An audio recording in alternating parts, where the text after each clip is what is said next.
pessoal, eu sou a Débora, professora coordenadora do Núcleo Pedagógico da área da Educação Especial, aqui na Diretoria de Ensino de Pindamonhangaba. E hoje eu trago para vocês uma proposta de reflexão sobre o processo de avaliação do aluno público-alvo da Educação Especial. É muito importante se discutir, dentro do processo de inclusão desses alunos, a avaliação, todo o processo avaliativo que é desenvolvido ao longo dos bimestres e ao longo do ano letivo. Para a gente começar, é importante a gente pensar um pouquinho em quem é o nosso público-alvo da Educação Especial. Por isso eu trago para vocês um trechinho, o artigo 3º da Resolução 68, de 2017. Essa resolução, ela regulamenta a educação especial na rede estadual de ensino de São Paulo, tá? E aqui ela define como público-alvo o aluno que possui deficiência, e aqui a gente considera o aluno que tem a deficiência física, deficiência intelectual, deficiência auditiva, a deficiência visual, aluno que tem síndrome de Down também, porque ele tem a deficiência intelectual associada. É considerado ainda o aluno que tem a transtorno do espectro autista e os alunos com altas habilidades e superdotação.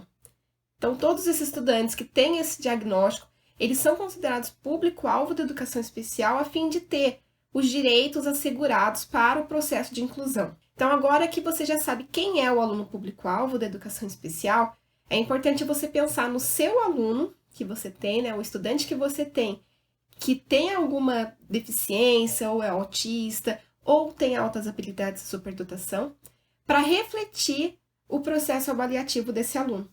Tá? E para começar, é importante a gente refletir alguns passos durante todo esse processo.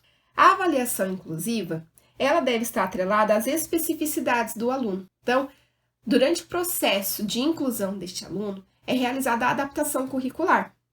A adaptação curricular é você fazer adequações, modificações, flexibilizações no currículo, adaptando para que você garanta àquele estudante o acesso à aprendizagem e ao conteúdo que está sendo trabalhado de acordo com a especificidade daquele estudante. E isso não é diferente no processo avaliativo. Você precisa considerar as especificidades do aluno para também avaliá-lo. Tá? Eu tenho um vídeo aqui sobre adaptação curricular, vocês podem visitar, assistir para poder conhecer um pouquinho mais sobre esse processo. A avaliação, ela deve ser feita de acordo com as potencialidades e os conhecimentos adquiridos pelo aluno. Então, é muito importante que durante o processo avaliativo desse estudante, você saiba quais são as potencialidades dele, para que, a partir daí, você possa estar avaliando.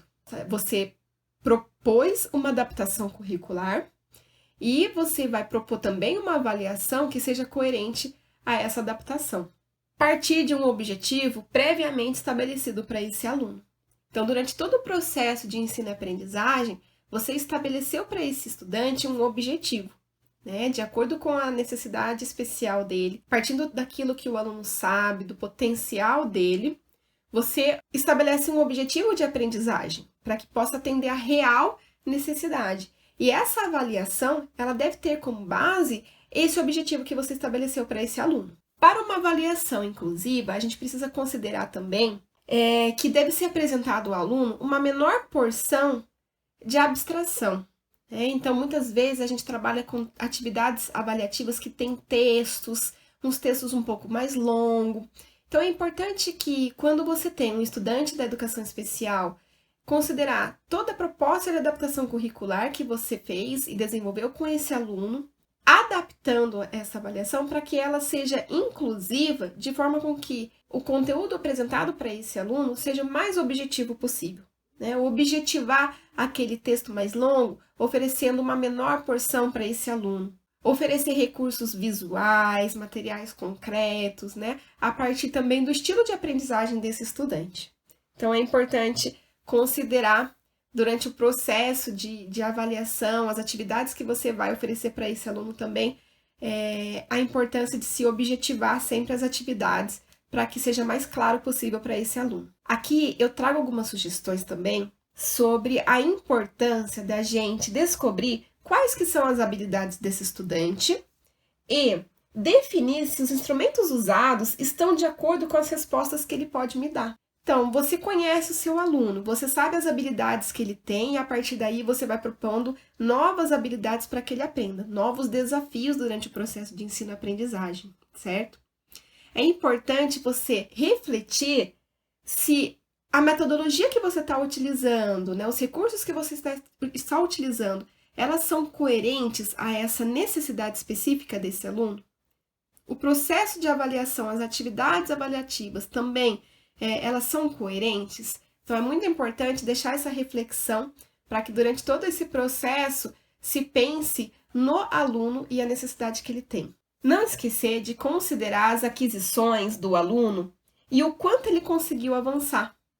Então, você propôs um objetivo para ele, você propôs uma adaptação do conteúdo para que ele consiga ter acesso à aprendizagem, e durante o processo de aprendizagem desse aluno, você vai avaliando, você vai observando, refletindo e percebendo os avanços que ele tem ao longo desse processo. É importante considerar cada avanço desse aluno, né?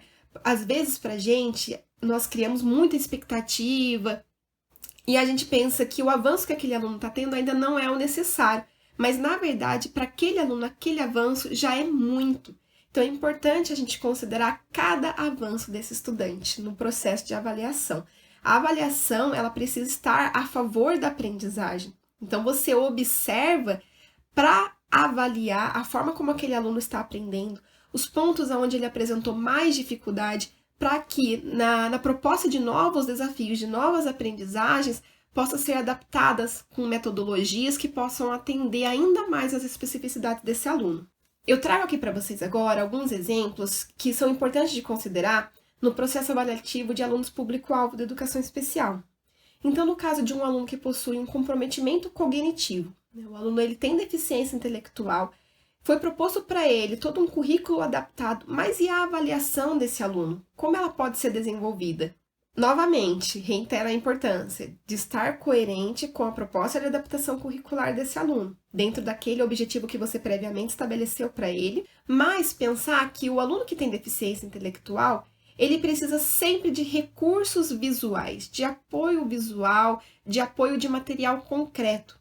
Então, se ao longo do processo de ensino-aprendizagem, as atividades, elas possibilitavam com que o aluno tivesse acesso a esse recurso, na avaliação não pode ser diferente. Esse aluno ele precisa também ter ali o apoio de um recurso visual que possa concretizar, às vezes, aquele texto que está sendo exposto numa atividade. Então, sempre procurar objetivar os conteúdos para um aluno que tem a deficiência intelectual. Um exemplo que eu trago também é no caso de um aluno cego. É preciso diminuir, em partes, a quantidade de informação que deve ser processada para se obter uma resposta. Então, a gente precisa considerar que o aluno cego, ele tem um comprometimento na visão, ele não consegue enxergar, assim como os demais alunos. Ele não tem um comprometimento cognitivo. Então, as habilidades, o conteúdo, você não precisa adaptar. O que você precisa adaptar são as atividades de forma com que seja garantido o acesso, né? O aluno ele precisa ter a acessibilidade. Nós temos hoje em dia vários aplicativos, softwares que sintetizam a voz. Então, aquele texto que está escrito, ele é oferecido para o aluno por meio de um sintetizador de voz. Mas é importante refletir que no momento de uma atividade avaliativa e também ao longo do bimestre, todo esse conteúdo que você propõe para o aluno, as atividades, se atente se ela tem alguma imagem, algum apoio visual ao qual o sintetizador de voz não consegue explicar para o aluno, né? Então, se você tem um texto, o sintetizador ele vai fazer a leitura em voz alta para o aluno, mas uma imagem é importante que você ofereça para ele o recurso de descrição. Descrever aquilo que tem na imagem, para que o aluno consiga ter acesso a todo o conteúdo que é oferecido para ele, e assim ele não tenha prejuízo nenhum na aprendizagem. Um outro exemplo é o caso dos nossos alunos surdos. Como que é o processo avaliativo desse aluno? O aluno surdo, ele utiliza a Libras como língua materna, e a língua portuguesa, ela é adquirida como segunda língua. E ainda está em fase de aprendizado, num ritmo, né, diferente do que o que nós aprendemos. Porque o aluno surdo, ele aprende numa perspectiva visual, e a língua portuguesa, ela é oral auditiva. Então, é importante considerar que ele tem direito garantido né, de ter um interlocutor de Libras que vai viabilizar essa comunicação, fazendo a interpretação dos conteúdos, das interações em Libras para que ele possa ter acesso. E no processo avaliativo não é diferente. O interlocutor de Libras ele é um apoio para poder fazer a interpretação dos conteúdos que são oferecidos em atividades avaliativas. Tá? É importante que o professor da turma sempre tenha um diálogo ali estabelecido com esse interlocutor de Libras para que se pense em estratégias que possam ainda mais viabilizar o ensino e aprendizagem desse aluno e também o processo avaliativo dele. Para a gente finalizar, eu trago para vocês um trechinho da instrução CEGEB de 14 de janeiro de 2015. A instrução CEGEB, ela existe para cada área da deficiência, para cada público-alvo da educação especial. Aqui eu trago para vocês um exemplo para aluno com deficiência intelectual, onde se fala um pouco sobre o processo avaliativo destes alunos. A avaliação do aluno com deficiência intelectual na classe comum, ela obedecerá aos mesmos critérios gerais previstos no regimento escolar e nas normas vigentes da Secretaria da Educação, que dispõem sobre o registro do rendimento escolar dos alunos das escolas da rede estadual de ensino, e deverá ter por base as adaptações curriculares que foram propostas para o estudante, para o aluno. Então, aqui a gente percebe a importância de se desenvolver uma adaptação curricular e que as avaliações elas tenham por base toda a adaptação que foi proposta para esse aluno. É importante que esse processo eles se relacionem, né? Que a avaliação esteja coerente à proposta de adaptação curricular. E aqui eu deixo também, por fim, para a gente refletir que no processo avaliativo, o professor ele precisa atribuir uma nota, um conceito para esse estudante. Muitas vezes, a gente acaba atribuindo uma nota sem olhar para a especificidade e para todo o processo de adaptação que foi realizado para ele, né? Então, é importante a gente, quando for atribuir um conceito, uma nota para ele, se pensar em todo o processo, toda a adaptação que foi pensada e planejada de acordo com a especificidade daquele aluno, e como que foi o desenvolvimento desse estudante ao longo dessa proposta de adaptação curricular? A avaliação, como eu já falei, ela precisa estar a favor da aprendizagem. Então, ao longo do processo, o que você, professor, observou desse aluno? Ele conseguiu avançar? Você conseguiu propor novos desafios? Os objetivos que foram previamente estabelecidos, o aluno ele conseguiu atingir? E a partir daí, você vai observar como foi o avanço desse aluno e o conceito que você vai atribuir para ele. Então, é importante deixar essa reflexão, né, de que o aluno da educação especial, ele pode sim tirar 10, tirar 9, tirar 8, né, de acordo com aquilo que foi proposto e o ritmo de aprendizagem, os objetivos aos quais ele conseguiu alcançar. Bom, pessoal, fico por aqui. Obrigada pela atenção de todos e até o próximo vídeo. Tchau, tchau!